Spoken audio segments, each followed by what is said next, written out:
Yeah, like if you could just like chain fist like that, like I took 3/4 of her life over. It was insane. It's over, Shovel Knights. That place is falling apart. We have to get out of here. Let's go. I know a Super Metroid shit right there. Shield Knights! Black Knight, thank goodness you're here. Shovel Knight is wounded. Take him and get outside. No, I can't leave you behind. How will you escape? This magic is too strong. I can't hold out much longer. Run! You can't deflect it. It will tear you apart. I'm so happy I got to see you both one last time. Shield Knight! Go! Take Shovel Knight. Save him. Promise me you'll save him. Shield Knight, no! We went through all this shit to save you and now you're gonna die, no!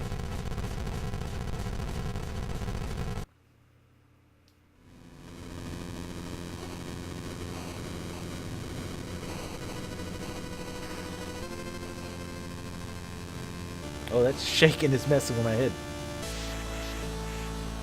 In true NES fashion, the castle self-destructs and falls down. Pridemore Keep, King and Knight. Alright, so... Oh, nice. The rightful king returns. Nice. He's scrubbing the floors. The triple, I still don't know how to pronounce that. Even though it specifically tells you in the game how to do so. Let the celebrations begin. Oh, it's the dancing lady. God, there's a lot of those fish. The Lich Shards, Spectre Knights. Normally I do my review of the game right about now, but this one I don't want to watch this. I want to focus on this instead. And then I'll do my mini review of the game. Ha! Nice. Oh, I feel your pain on that one, trust me. Iron Well, Treasure Knights.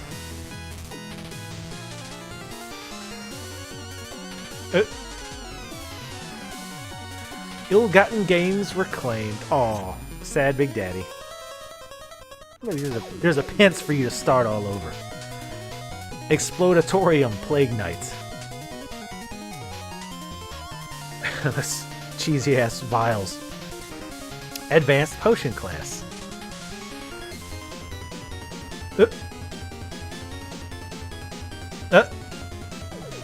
Apparently he's turning old men into young women. The Lost City of the Mole Knights. Excavations and Expeditions. See, using your talent and your rage and your strength to good use instead of harm. The Wandering Travelers.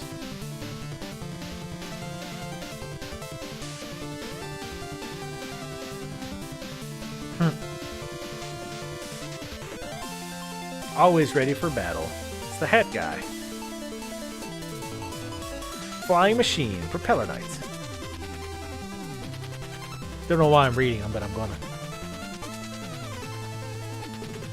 Living the life carefree. My favorite is the Horsewoman. Clocktown Tower, Tinker Knights.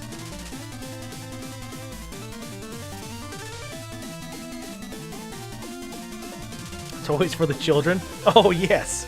I can't tell if they're really happy or terrified. Good thing he's got that face mask on. He falls down a lot. Stranded Ship, Polar Knights. The wolves have become less suicidal. That's good.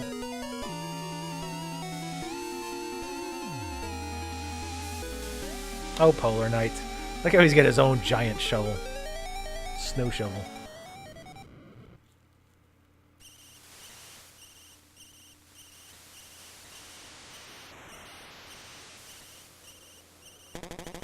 Save at last. I kept my promise, Shield Knight. I'll just leave him out in the wilderness.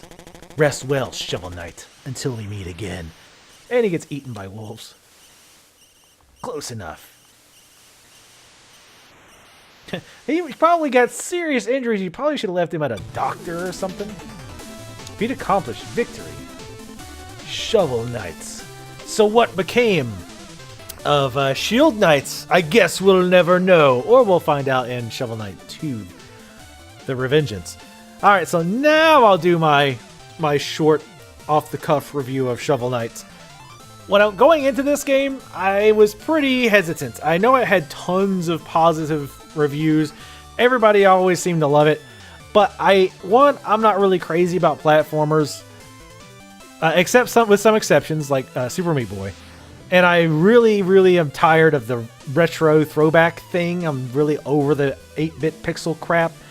So I was really hesitant to see if I would actually like this game. However, I am actually very, very surprised because I enjoyed it very much.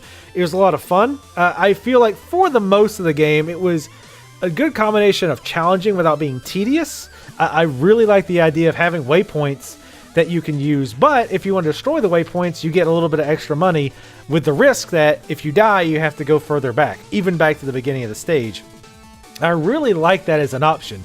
So the more hardcore players can break the waypoints and are rewarded for it too. It's not just, well, you just don't use waypoints and that's it. You actually get rewarded with it with money.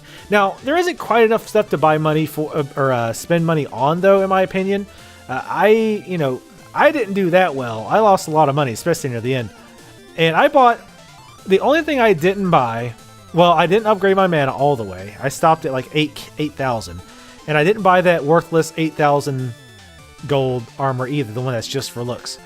And so I feel like if you're that good at the game that you're destroying waypoints, you're probably going to buy everything anyway. So the extra money you get from destroying the waypoint wasn't really going to be all that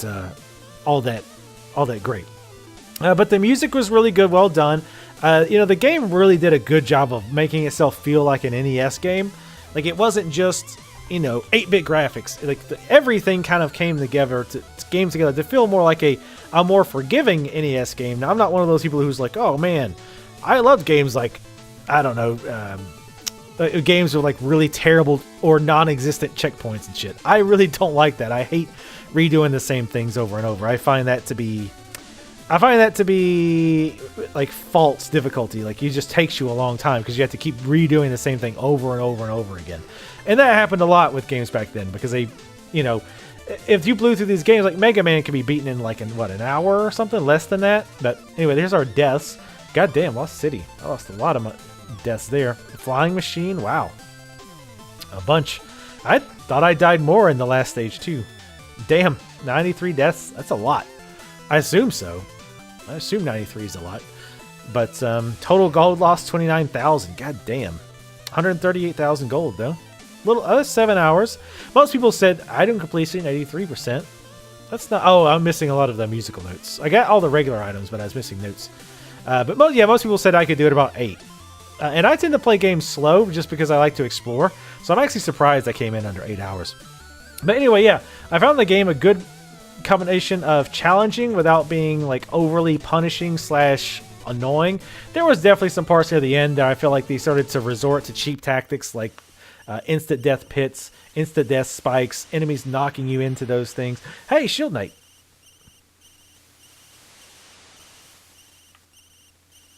Let's see what happens.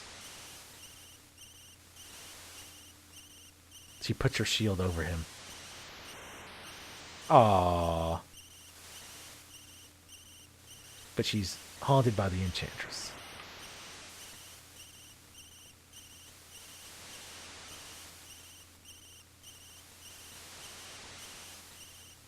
Seriously, they probably should both get medical attention. The end. But yeah, the game did a good job of feeling like a lot of old games. Like, again, it could just be partially be me. But things like, I was reminded a lot of DuckTales, Mega Man, obviously, Zelda 2, certain parts, obviously Mario 3 with the overworld, things like that. They did a good job of throwing back, but in a way that was still fun. It wasn't like, oh, it's a throwback because we didn't put any waypoints in the game. Oh, isn't this nostalgic? Stuff like that. So it felt like a good challenge, and it was fun. There was a lot of really interesting mechanics in there, the way a lot of things worked. In general, like a lot of the stages had some interesting mechanics. So yeah, overall, I think this was a really good game. I think it's relatively cheap. I forget offhand how much it is, but yeah, if you like platformers at all, go for it. On a scale of 1 to 10, I still do like to use numbers, but I use the full scale. So 5 means a game that has equal amounts good and bad. It's not a bad game, but it's not a good one either. It's very mediocre. Where a 10 is a perfect game, which doesn't exist. I'd give this game about... I'd give it an 8. I'd give it an 8, maybe an 8.5. Probably more like an 8, though. It was a lot of fun. I enjoyed pretty much my entire time with it. 8 hours isn't that long, but it's also not a very expensive game if I recall. There's New Game Plus, so if you're really interested, you can play through again. I don't plan on it, but I think it was a damn fun game. I like the music was really well done. I'm not a big nostalgia person, but it did scratch those nostalgia itches just enough without kind of harping on them, in my opinion. And again, it was enough variety in the stages and the mechanics and the enemies and stuff like that to keep things interesting the entire time. And again, until the end, I felt they did a good job of balancing difficulty. Again, at the end, I feel like they kind of cheapened out and went with a lot of instant death type craps. But for the most part, I think it worked out well. I like the upgrades. I'd like to have seen more. I felt like the upgrade system has more potential, maybe in Shovel Knight 2. I would like to see more armors, more ability upgrades, that type of thing to spend your money on. So it's harder to pick which one you want. But yeah, I'd say an 8 out of 10 is pretty easy. As far as a price that I would suggest to pay, again, I think full price this game is like $15 or something. Without question, I think it's worth that. If it's 20, it's worth 20. 20 to 25 is without question worth it, every penny, I think, especially if you like platformers, and especially if you're the type of person who would actually do the New Game Plus. And maybe try to go back and get all the music sheets, things like that. I'm going to hit a button and see what happens here. Probably just takes us back to the title screen. Yep, it does. But anyway, thank you guys for watching. I hope you enjoyed this Let's Play. I know I have. Make sure to leave comments in the comment section below. Follow me on Twitter, and I'll see you next time.